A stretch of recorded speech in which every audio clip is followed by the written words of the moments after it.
अरे, ये हम कहाँ गए? ये जंगल तो बहुत हरा भरा लग रहा है। हमें यहाँ खाना और शिकार जरूर मिलेगा। तोते, जाओ अपना नाटक शुरू करो। जी सरदार। तो मेरे कामचोर पति, अगर धूप सेक कर मन भर गया हो तो जरा जाकर अनाज लेकर आओ। घर में थोड़ा भी अनाज नहीं है।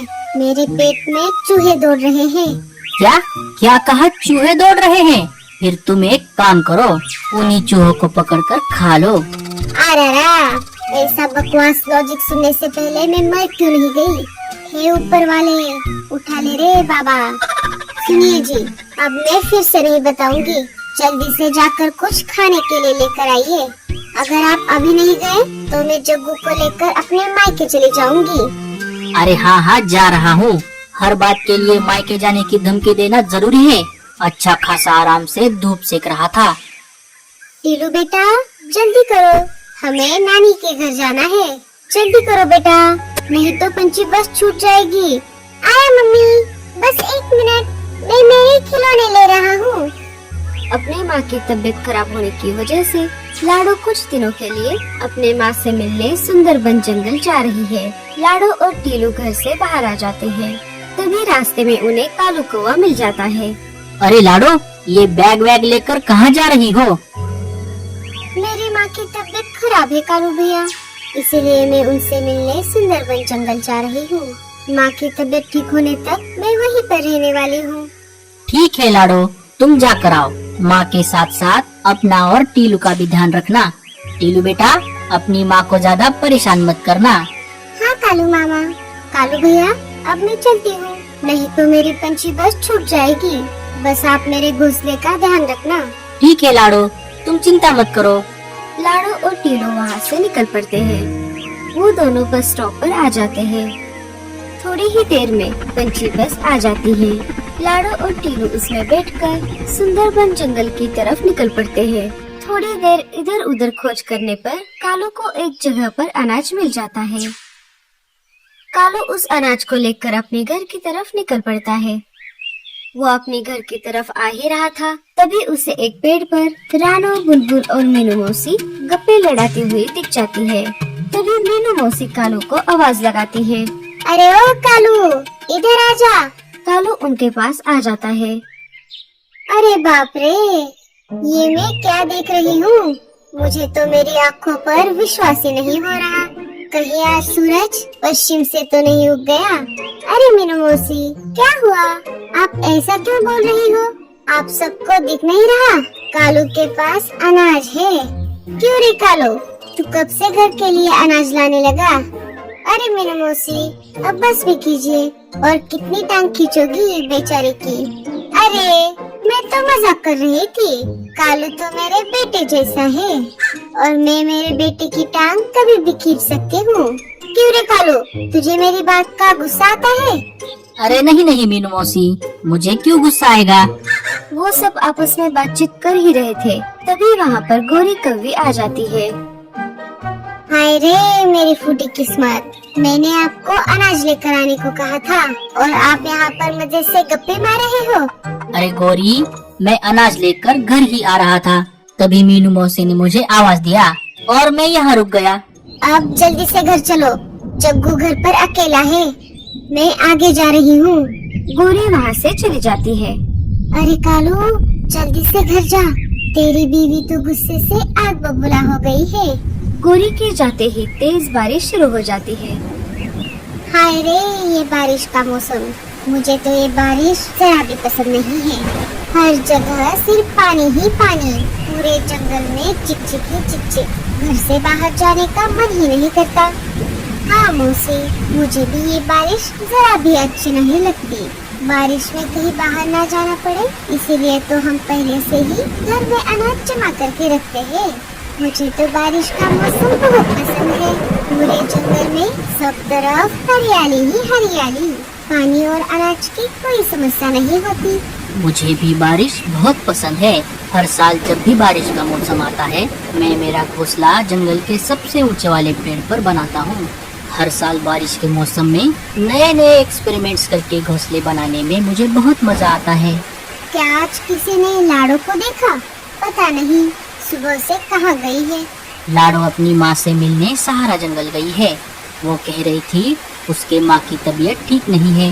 वो कुछ दिन अपने माँ का ख्याल रखने के लिए वहीं पर रहने वाली है। हाँ, मैंने भी लाडो और टीलू को सुबह सुबह जाते हुए देखा था। वो सब बातें कर ही रहे थे, तभी उन्हें आसमान में शिकारी पंछी एक तोते के पीछे पड़े हुए दिखाई देते हैं। अरे वो देखो, ये तोता तो हमारे जंगल का नहीं दिख रहा। हाँ, और ये शिकारी पंछी भी। लगता है ये रास्ता भटक गया है, हमें उसकी जान बचानी होगी। चारों मिलकर शिकारी गिद्धों को खदेड़ देते हैं और उस तोते की जान बचाते हैं।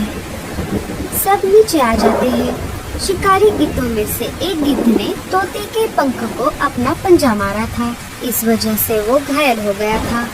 अरे दोस्त, क्या तुम रास्ता भटक गए हो? तुम्हारा नाम क्या है? तुम कहाँ से आए हो? अरे अरे अरे, और कितने सवाल पूछेगा? तुम्हें दिख नहीं रहा? ये घायल हो गया है। हमें पहले इसे डॉक्टर उल्लू चाचा के पास लेकर जाना होगा। पहले हम इसे मलहम पट्टी करते हैं और बाद में इससे पूछताछ करेंगे। हाँ हाँ, चलो चलो। घाव ज्यादा गहरा नहीं है। नाखून तुम्हारे पंखों को सिर्फ छूकर निकले हैं। चिंता मत करो, तुम जल्दी ठीक हो जाओगे और कुछ ही दिनों में तुम फिर से उड़ भी पाओगे। शुक्रिया डॉक्टर जी। दोस्तों, आपका भी बहुत बहुत शुक्रिया, आपने मेरी जान बचाई। अब हमें तुम्हारे बारे में बताओ। तुम्हारा नाम, तुम कहाँ से आए हो? मेरा नाम बंटी तोता है। मैं मेरे साथियों के साथ समंदर में एक जहाज पर रहता हूँ। हमारे पूर्वजों से ही हम हमारा पूरा जीवन समंदर में बिताते हैं। आज सुबह ही मैं और मेरे साथी अनाज ढूंढने के लिए आपके जंगल के समंदर किनारे हमारा जहाज लेकर आए थे। मैं अनाज की खोज में जंगल में घूम रहा था, तभी पता नहीं कहां से वो शिकारी पंछी आ गए। मैं मेरी जान बचाने के लिए भाग रहा था, फिर भी उनमें से एक ने मुझे पंजा मारा। वो तो अच्छा हुआ आप आ गए, नहीं तो आज मेरी जान ही चली जाती। आपका फिर से एक बार बहुत बहुत शुक्रिया। अच्छा, तो ऐसी बात है, फिर तो तुम हमारे मेहमान हो। चलो, हम तुम्हें हमारे राजा जी के पास लेकर चलते हैं। हमारे राजा बहुत अच्छे हैं, वो तुम्हें और तुम्हारे साथियों को बहुत सारा अनाज देंगे। वो सारे बंटी तोते को राजा जी के पास लेकर जाने ही वाले थे, तभी उसका सरदार और साथी पंछी बंटी तोते को ढूंढते ढूंढते वहाँ पर आ जाते हैं। अरे तोते, क्या हुआ? तुम घायल कैसे हो गए? बंटी सारी घटना अपने सरदार को बताता है। अच्छा, आप सभी का बहुत बहुत शुक्रिया। आपकी वजह से हमारे साथी की जान बच गई। आपकी लाइफ तो बहुत मस्त है। काश मेरे भी पूर्वज आप में से एक होते, मुझे भी आपके जैसा मेरा जीवन जहाज पर बिताने को मिलता। जहाज पर आने के लिए आपको हमारे पूर्वजों में से एक होने की कोई जरूरत नहीं है। चाहो तो आप सब अभी हमारे जहाज पर अपना आगे का जीवन बिताने के लिए आ सकते हो। क्या क्या सच में हम सब आपके साथ आ सकते हैं? हाँ हाँ, क्यों नहीं। अरे मीनू मौसी, आप ये क्या बोल रही हो? ये जंगल हमारा है और ये जंगल हमारे बिना अधूरा है। मैं तो मेरा जंगल छोड़कर कहीं नहीं जाऊंगा। हाँ मीनू मौसी, मैं भी नहीं जाऊंगी और मैं भी। अरे अरे, बहस मत करो। आप नहीं आना चाहते तो कोई बात नहीं, पर आपने हमारे साथी की जान बचाई है, इसीलिए हम भी आपके लिए कुछ करना चाहते हैं। हमारी आपसे ये विनती है कि आप थोड़े दिनों के लिए हमारे जहाज पर आ जाइए और जैसे ही आपका मन भर जाएगा, मैं आपको वापस आपके जंगल छोड़ दूंगा। हाँ, ये सही रहेगा। क्यों रे कालू, अब तो तुम सब आओगे ना? हाँ, अगर ऐसा है तो मैं जरूर आऊंगा। रानो और बुलबुल भी जहाज पर आने के लिए मान जाती है। फिर क्या था, इन चारों के साथ साथ जंगल के सारे पंछी जहाज पर आने के लिए तैयार हो जाते हैं। राजा जी जहाज के मालिक को बहुत सारा अनाज दे देते हैं। रात होते ही सारे पंछी मिलकर जहाज पर आ जाते हैं। जैसे ही कालू जहाज पर आ गया, उसने देखा तोते के पीछे जो शिकारी पंछी पड़े थे वो तो जहाज पर पहले से ही मौजूद थे। तभी कालू ने उनके सरदार से कहा, अरे ये तो वही शिकारी पंछी है जो इस तोते के पीछे पड़े थे। अरे कालू जी, ये पंछी तो जहाज से नीचे ही नहीं उतरे। अरे कालू, तुझे कोई गलतफहमी हुई है, ये वो शिकारी पंछी नहीं है। हाँ मीनू मौसी, लगता है आप सही कह रही हो। मुझे तो इन सब पर पहले से ही शक था। अभी के लिए मैं शांत रहता हूँ, देखते हैं आगे आगे क्या होता है। मुझे इन सब पर नजर रखनी होगी। अरे ये सारे पंछी जहाज में बैठकर कहाँ जा रहे हैं? लगता है कहीं घूमने जा रहे हैं। राजा जी, आप तैयार हो? हाँ, हम सब तैयार हैं। जहाज निकल पड़ता है। इधर लाडो अपनी माँ की देखभाल करने में व्यस्त हो गई थी। माँ, ये लो, ये दवाई खा लो। पूरा जंगल एकदम खाली हो गया था। कुछ देर सफर करने के बाद जहाज एक अनजान टापू के किनारे पर आकर रुक जाता है। अरे, ये हम कहाँ आ गए? अब हम कुछ दिन इसी टापू पर बिताएंगे। आप सबको यहाँ पर बहुत मजा आएगा। अरे वाह, ये कितनी अच्छी जगह है। यहाँ की हवा कितनी फ्रेश है। मुझे तो वापस जंगल जाने का मन ही नहीं कर रहा।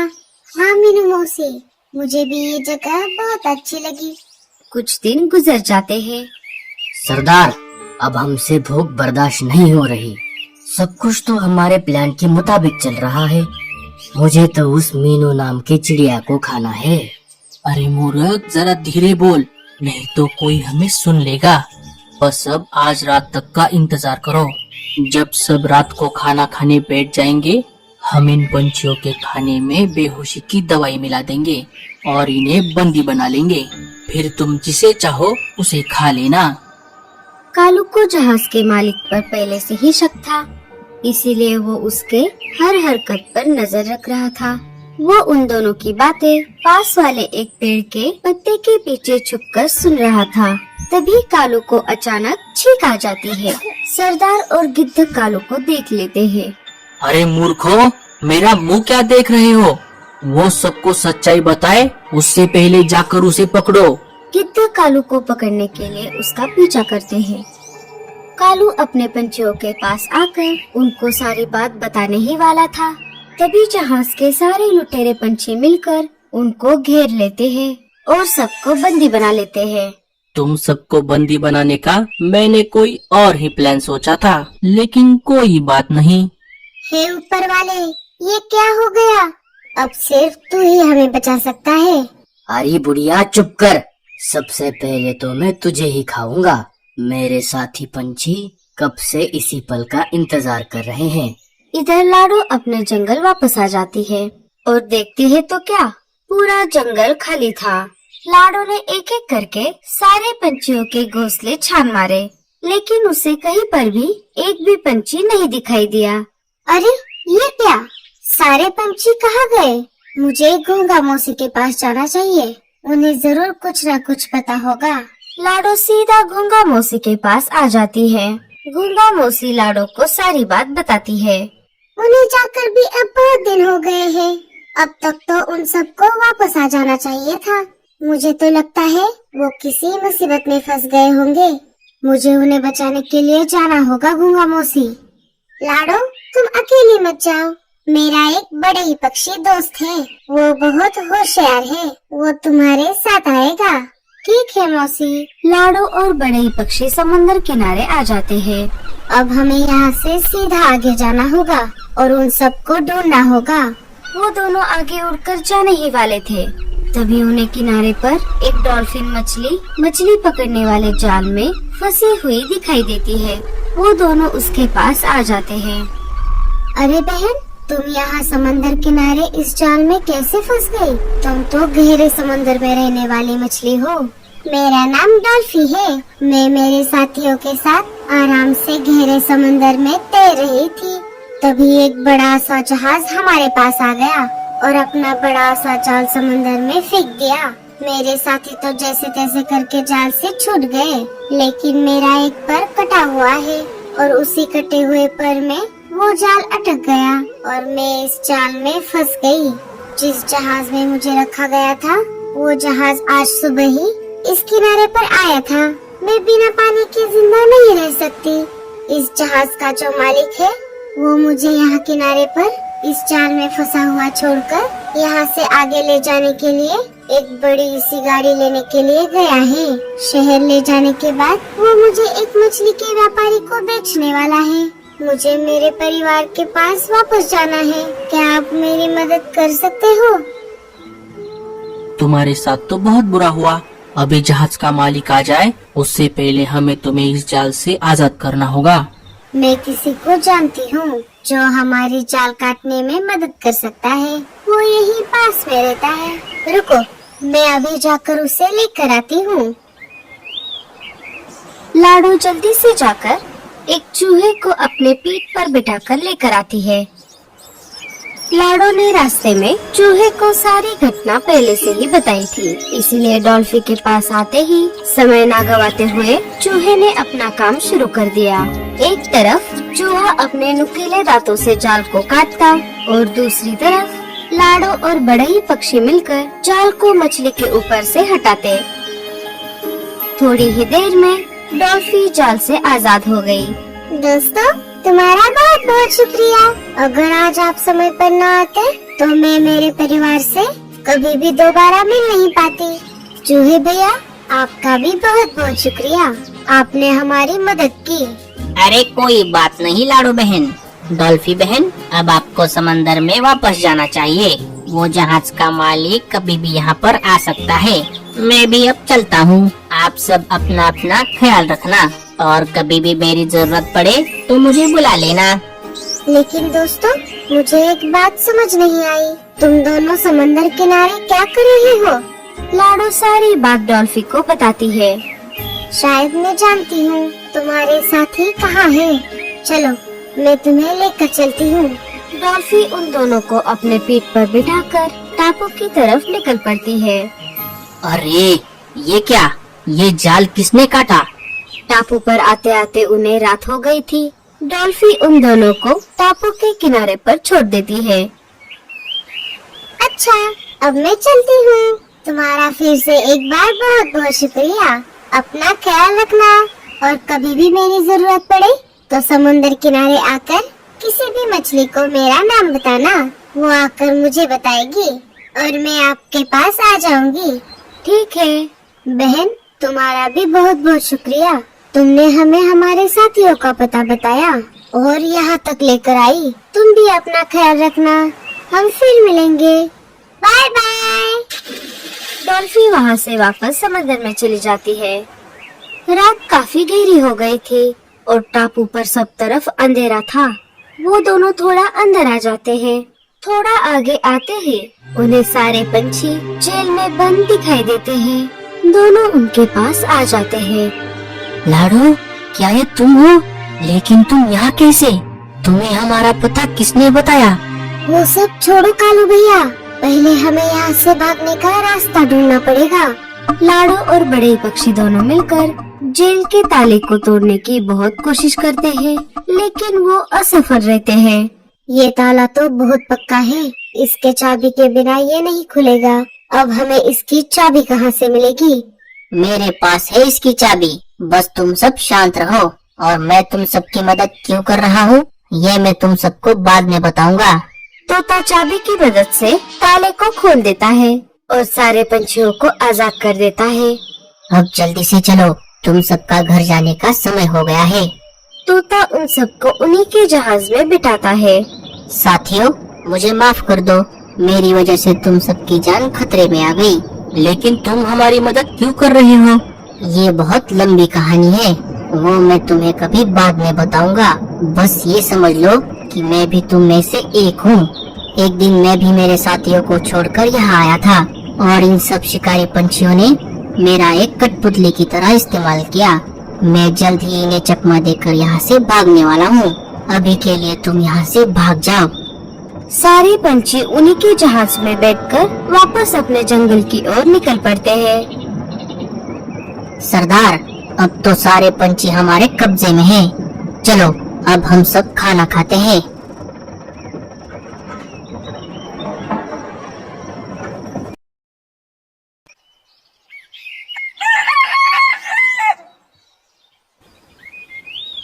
अरे, ये हमारा जहाज कौन लेकर गया? अरे क्या बताऊं मालिक, उनके जंगल का एक बहुत बड़ा पंछी यहाँ उन्हें ढूंढते ढूंढते आया था और उन्हें छुड़ाकर वो हमारा ही जहाज यहाँ से लेकर चले गए हैं।